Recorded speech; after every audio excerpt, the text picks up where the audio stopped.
Salam kebajikan buat kita semua. Suatu hari, ada sekelompok pemuda yang iseng ke tukang ramal. Saat sampai ke tempat tukang ramal tadi, masing-masing diramal oleh tukang ramal. Dan tentunya ada yang baik dan yang buruk.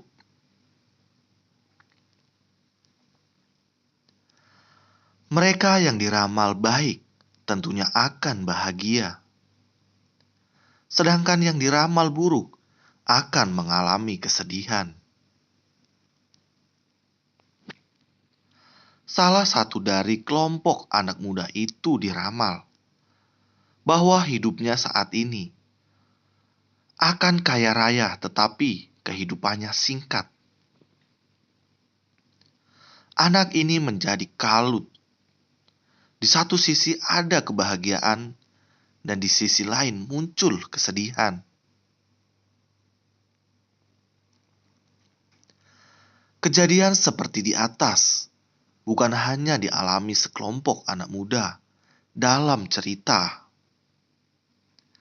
tetapi masih banyak lagi orang yang pergi ke tukang ramal untuk mengetahui garis kehidupannya, dan terkadang mereka mengeluarkan uang jutaan rupiah untuk mengetahui garis kehidupannya. Banyak orang yang cemas menghadapi nasib kehidupannya, sehingga mereka pergi ke tempat-tempat yang menjanjikan ramalan jitu.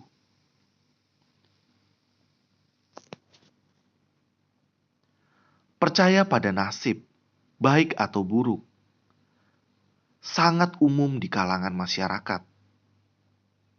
Ini bisa terjadi akibat kurangnya pengertian terhadap hukum karma, kondisi duniawi, dan hakikat yang oleh orang lantas dianggap sebagai nasib baik atau nasib buruk.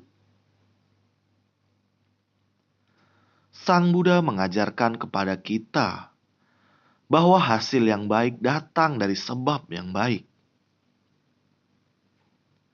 dan hasil yang buruk datang dari sebab yang buruk, sesuai dengan hukum karma.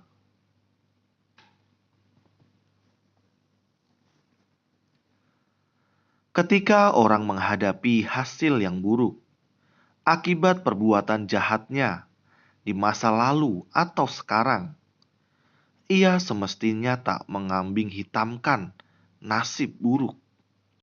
Sebaliknya, lebih tepat baginya untuk mengatakan bahwa ia sedang mengalami akibat dari karma buruknya.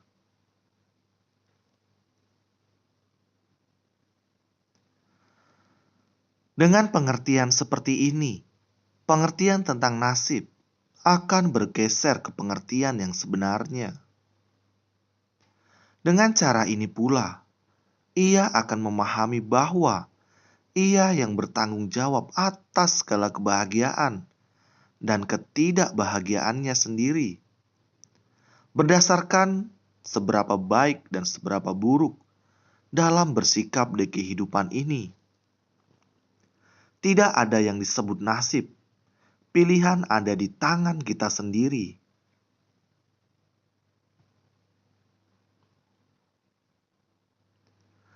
Manusia mestinya tidak menyerah dan berhenti berusaha, mengalahkan ketidakberuntungan yang menyatakan bahwa ia tidak memiliki hoki.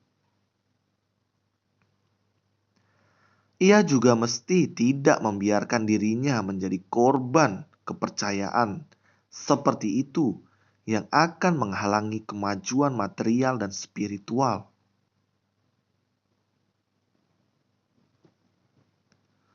Menurut ajaran Buddha, usaha adalah kondisi yang paling penting untuk memperbaiki karma buruk seseorang. Dengan usaha yang dilakukan pada hari ini, orang bisa membuat karma yang sangat segar dan mengubah keadaan serta lingkungannya.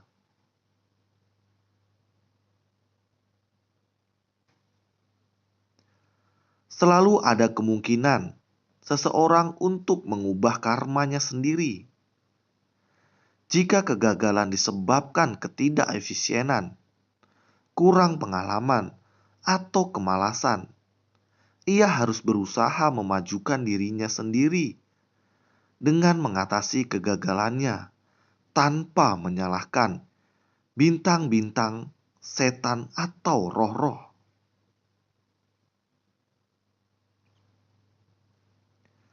Dengan pengertian terhadap hakikat diri, serta penerimaan terhadap kelemahan diri sendiri adalah langkah pertama untuk memperbaiki diri sendiri.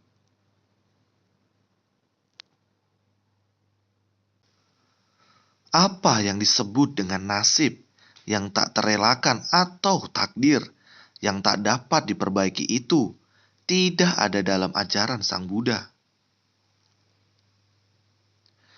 Jika kita mengamati pengalaman diri sendiri dan orang lain, kita akan menyadari bahwa ketidakbahagiaan dan penderitaan pada hari ini adalah hasil dari kesalahan yang telah dilakukan kemarin.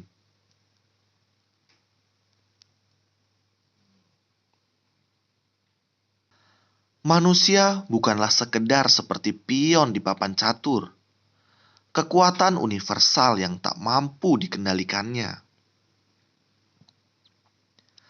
Nasibnya adalah ciptaannya sendiri, apakah baik atau buruk.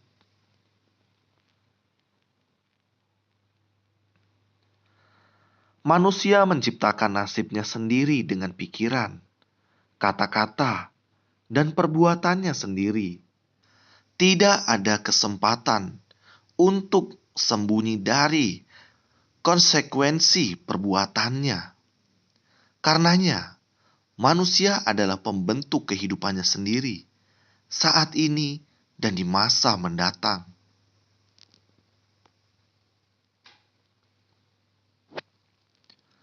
Hukum karma yang mengukir nasib seseorang tidak mengenal retribusi.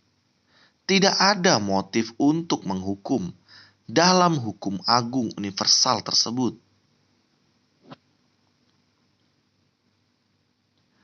Alam itu adil. Ia tidak bisa ditipu. Tak juga bisa memberikan kompensasi bagi yang memohon-mohon. Pada waktu keadaan yang sesuai muncul, perbuatan yang akan kita tanam akan berbuah. Karenanya, di hadapan malapetaka, tak ada yang bisa dicapai dengan memaki langit. Pengaruh karma dalam kehidupan seseorang bukannya tidak bisa diubah. Karenanya, konsep penderitaan yang abadi dan kebahagiaan yang kekal adalah asing dalam agama Buddha.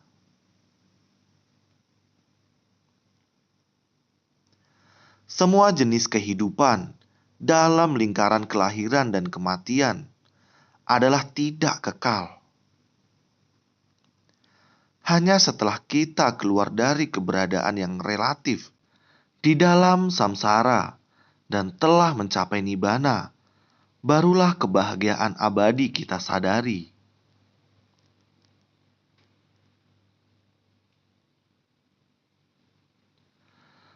Proses pengembangan kedewasaan spiritual meliputi latihan diri dan disiplin moral, penyucian batin dan menjalankan kehidupan lurus, penuh dengan kasih sayang, harmoni, dan pelayanan tanpa pamrih.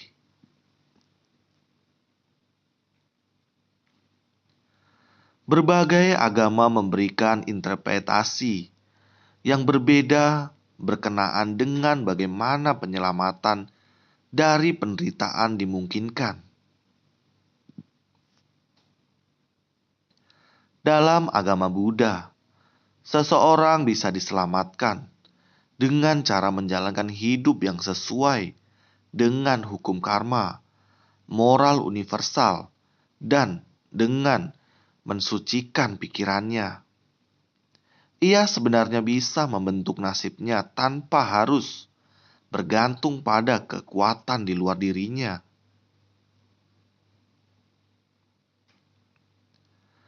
Sebagai umat manusia, mesti tidak menyia-nyiakan keberadaan kita sebagai umat manusia dengan menyesali masa lalu, ataupun menghabiskan waktu dalam kegiatan yang sia-sia dan tidak bermanfaat.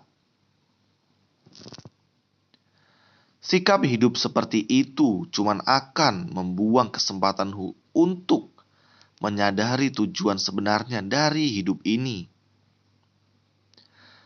dan menghalangi kemajuan kita dalam usaha pembebasan sempurna dari penderitaan.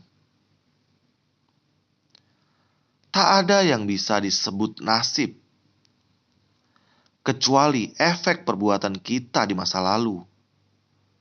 Perbuatan kita di masa lalu adalah nasib kita. Pencapaian kita ditentukan oleh usaha kita.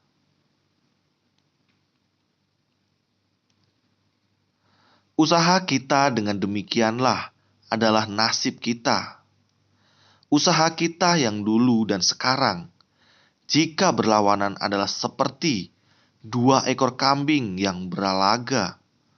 Yang lebih kuat akan melemparkan yang lebih lemah. Apakah itu usaha kita di masa lalu atau kala ini? Adalah yang lebih kuat yang menentukan nasib kita. Dalam kasus manapun adalah usaha manusia yang menentukan nasibnya sendiri. Hanya kejadian-kejadian dalam dunia ini yang ia ciptakan dengan perbuatannya sendiri dan bukan orang lain.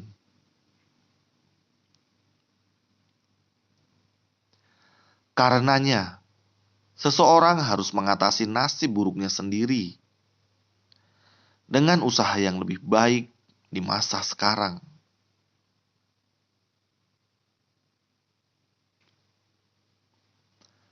Tak ada yang tidak bisa dicapai oleh manusia dengan usaha yang tepat. Dengan adanya pengertian yang jelas terhadap karma, maka kasus-kasus seperti cerita sekelompok pemuda itu tidak akan ada lagi.